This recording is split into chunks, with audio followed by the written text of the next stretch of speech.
Olá pessoal, sejam muito bem-vindos a mais este episódio do Delphi Academy.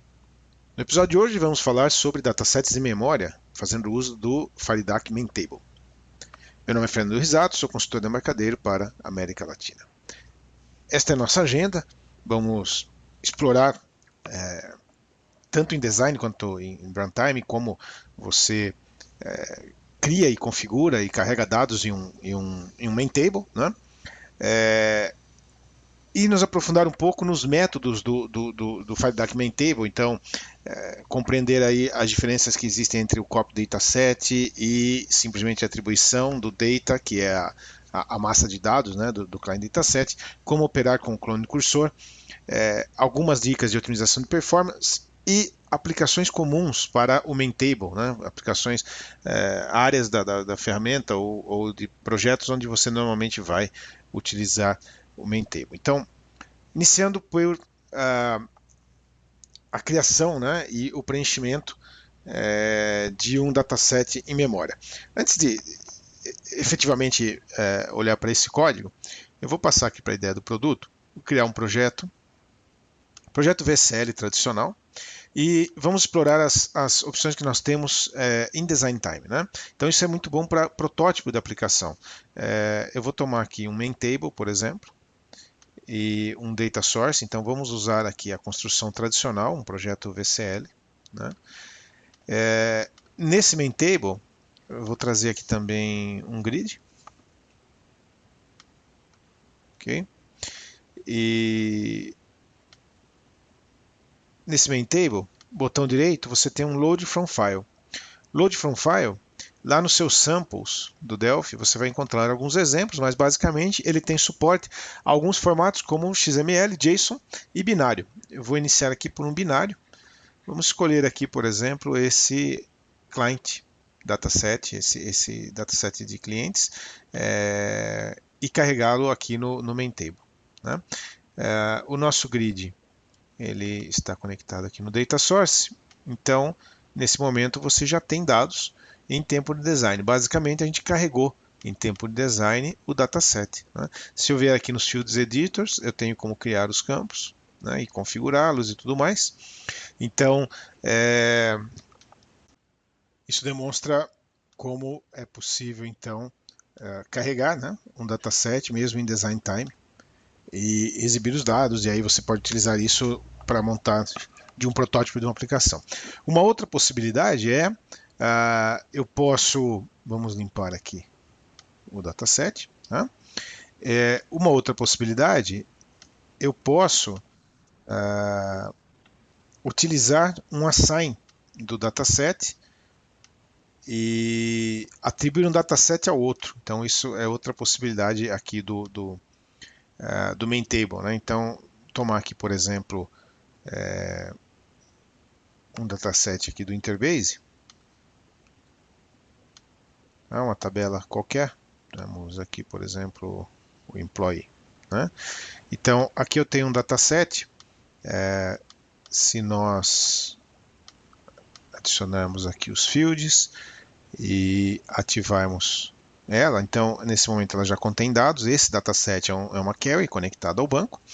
Eu vou aqui voltar ao nosso Maintable, Assign Dataset.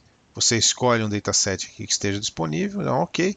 Ele basicamente fez uma cópia do conteúdo, né, dos dados do query para o dataset memória. Tá? Então essas são algumas possibilidades em tempo de design. Vamos passar agora para o código, que é o que efetivamente interessa, né? Então, tem aqui um demo que eu preparei com alguns exemplos. Vamos iniciar aqui pelo número 1. Aqui você tem o código de criação, então o mais simples possível, né?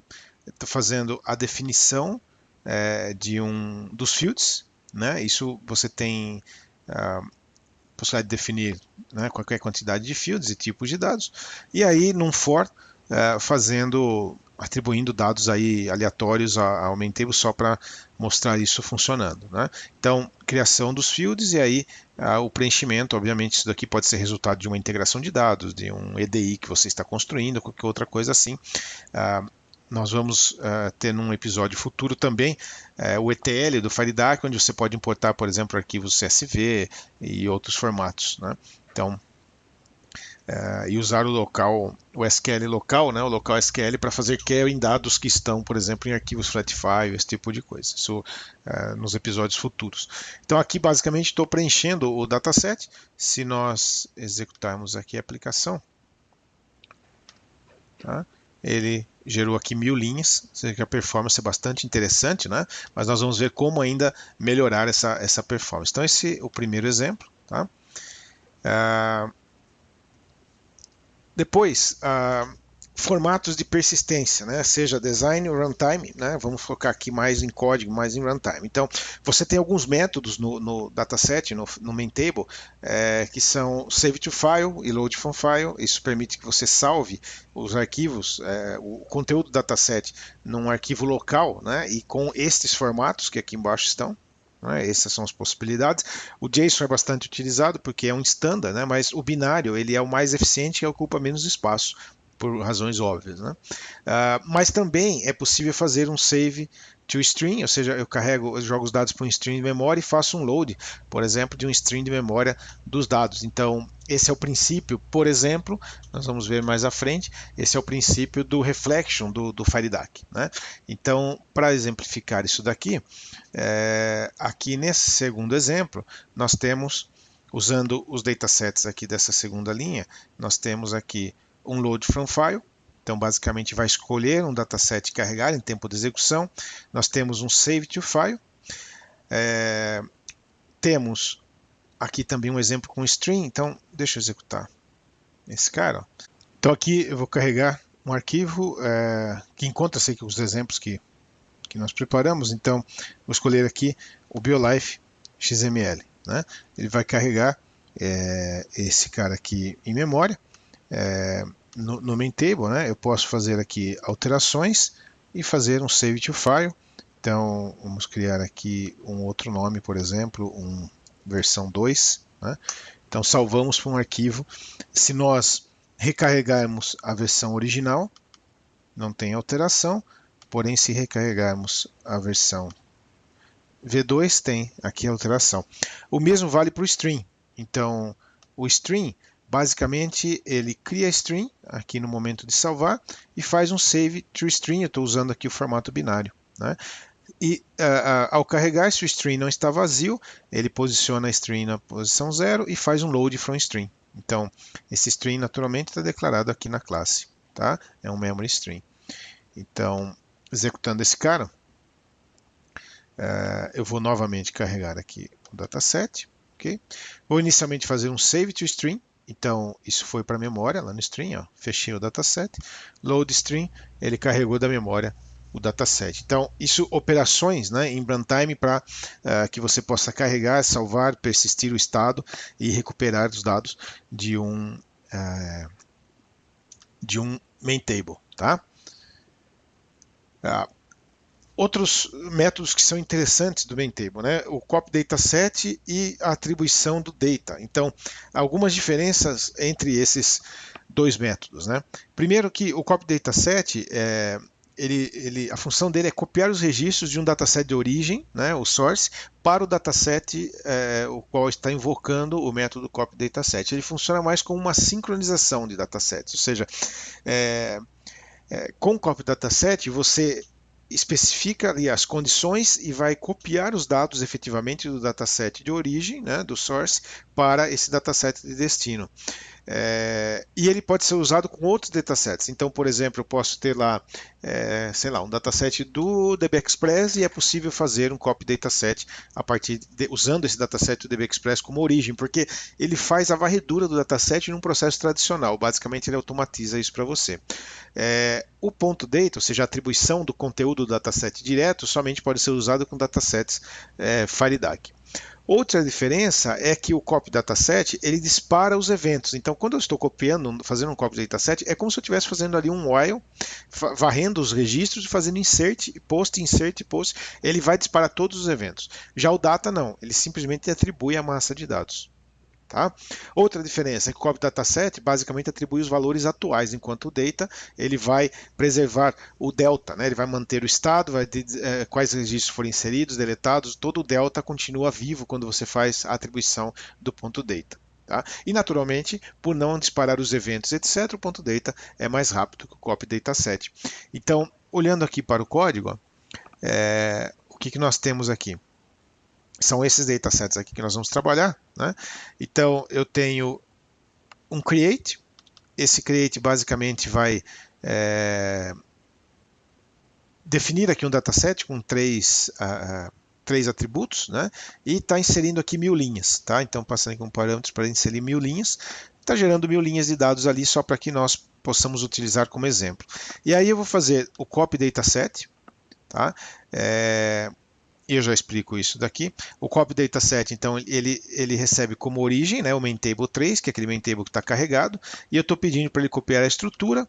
Esse restart significa que ele vai copiar sempre do primeiro registro, e ele vai fazer sempre o acréscimo do registro ao final. Então, por isso o append. Né? Existe uma opção, por exemplo, do edit. O edit, se você definir uma chave primária, ele vai localizar se aquele registro já existe no dataset destino e atualizá-lo, e não somente acrescentar um novo registro. Então, esse é o ponto interessante do copy dataset.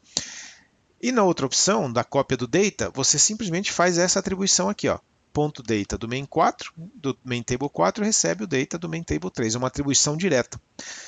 Qual é a diferença? A grande diferença, além desses detalhes aqui que você pode trabalhar, os dados que já existem, né? Eu estou aqui atualizando um label. Então, tem aqui um evento atribuído ao dataset, né? A esse dataset aqui, o main table 4, no after post. Então, no after post, eu estou incrementando aquele label. Você vai observar que ele só é incrementado quando utilizamos o copy dataset. E no data, o evento não vai ocorrer, ou seja, o copy dataset dispara todos os eventos normais, como se fosse uma inserção tradicional, e o data não. Então, executando esse cara, criei os 1000 registros, ok? Então, tá aí 1000 registros criados. Utilizando inicialmente o copy dataset, ó, ele varreu os 1000 registros, tá?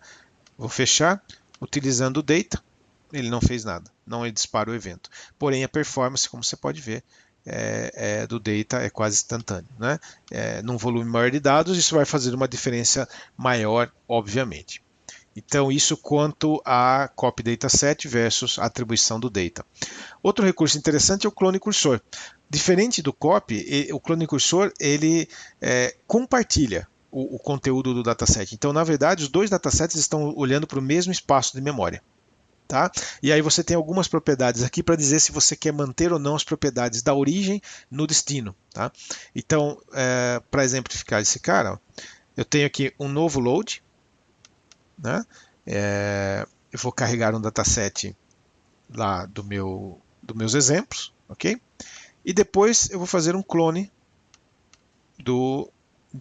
desse cursor. Né? Então, eu estou clonando o main table 5 no main table 6. Feito esse clone, eu vou aplicar um filtro no dataset, no main table 6, que é o clonado. Né? E esse filtro ele vai exibir somente as alterações, insert, modified e delete. Então isso é um recurso interessante se você quer exibir para o usuário um log das alterações. Então, se nós executarmos esse carinha aqui, ó, vamos fazer um load, por exemplo, o próprio BioLife. Tá? Vou clonar. E ao aplicar o filtro, então nenhum registro está modificado. Se nós modificarmos aqui na origem, ó, por exemplo, ele já está exibindo lá o registro modificado, que é o delta. Né? Nós estamos filtrando somente o delta no dataset clonado, mas eles contêm exatamente o mesmo conteúdo, só estou filtrando. Então ele serve, é legal para você exibir log, né, do que foi, e aí você pode consultar o estado do field e dizer aqui, olha, esse foi modificado, ou mudar a cor da linha, dizer que esse é uma modificação, uma inserção ou uma exclusão. Tá? Então, clone cursor também um recurso bastante interessante.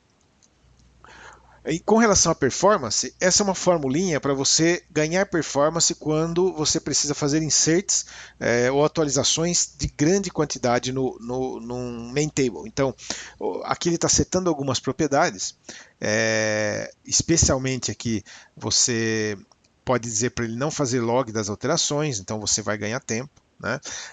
E aqui no momento de executar a inserção, ou append, ou insert, o que seja, fazer uso desse batch, begin batch, end batch. Isso instrui o main table a não disparar alguns eventos ou não atualizar os controles visuais enquanto a atualização está ocorrendo. Dessa maneira, ele ganha performance. Então, se nós olharmos aqui neste quinto exemplo, né, eu tenho um create tradicional, então esse create and fill, mesmo que nós já utilizamos, e tem um create que eu chamei aqui de turbo, ou seja, é o acelerado, onde nesse código nós estamos fazendo uso dessas configurações que otimizam a performance do dataset, do main table, e da inserção em batch, como você pode ver aqui. Se nós executarmos isso, a diferença, ó, create número 1, fechou, create número 2. É sensível, né? Então, vale a pena aí, quando você está fazendo uso desse tipo de técnica, né? Uma inserção em lote no main table, tá? Então, isso com relação à performance.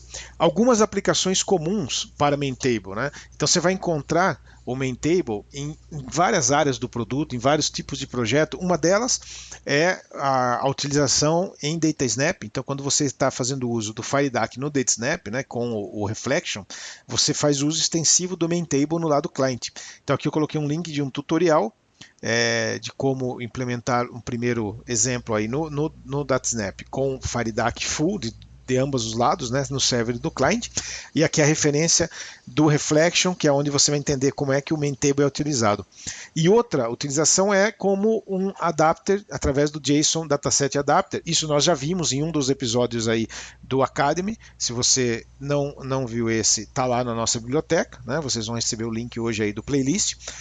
Esse exemplo, ele mostra a utilização de main table como auxiliar para exibir os dados resultantes de um REST client. Então, eu estou fazendo uma consulta lá, por exemplo, nesse exemplo que ele está fazendo uma consulta lá nos condições do tempo, né, em áreas de surf, e aí o resultado é canalizado para um main table via um dataset, um JSON dataset, um response dataset adapter. Então, essa é outra utilização bastante extensiva de main tables. Esse nós já vimos em um dos Academies. Esse DataSnap com FireDAC será alvo de um episódio futuro aí do nosso Academy. Ok? Então, revisando aqui o nosso exemplo, né? Nós já passamos por cada um dos casos. Criação via código. Aqui, carregar e salvar para arquivos. Aqui, diferença entre copy, dataset e o propriedade.data. Aqui, como fazer o clone, né? Usar o clone cursor. E aqui, finalmente, a otimização de performance via o uso de insert embed. Tá ok? Então, isso com relação aos exemplos. Nós estamos chegando ao final de mais esse episódio. Aqui eu coloquei para você recursos. Basicamente, aqui você tem a documentação de tudo isso que nós vimos. Webinars, né, são parte do Code Rage 9. Um especialmente sobre main table e comparado ao client dataset, para quem tem essa dúvida de aplicações de um e de outro. E esse também focado em FireDAC, que é o assunto que nós estamos tocando nesta fase do Delphi Academy. Gostaria de agradecer muito a presença de cada um de vocês. Aqui estão meus dados para contato, nossos canais no Facebook, então Delphi Brasil e Embarcadero BR. Siga-nos nesses canais. Aqui tem sido nosso principal ponto aí de contato com a comunidade. Nós vamos agora para perguntas e respostas ao vivo. Espero que vocês tenham gostado e até o próximo episódio do Delphi Academy.